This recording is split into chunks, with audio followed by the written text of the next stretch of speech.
কাল রাতের বেলা আমাদের night mobile duty staff night mobile চলাকালীন আমাদের দামছড়া থানার অন্তর্গত গন্দিটিলাতে যখন নাইট মোবাইল করছিলেন তখন গন্দিটিলার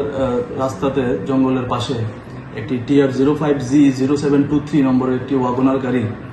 দাঁড়া করানো দেখতে পেয়ে গাড়িটির মধ্যে সন্দেহজনকভাবে গাড়িটির মধ্যে তল্লাশি চালিয়ে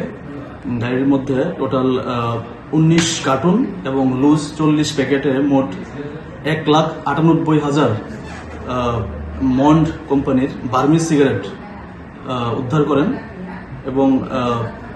সিজ করে থানাতে নিয়ে আসেন। এই সিগারেটগুলির কালোবাজারি মূল্য প্রায় 30 লাখ টাকার মতো হবে।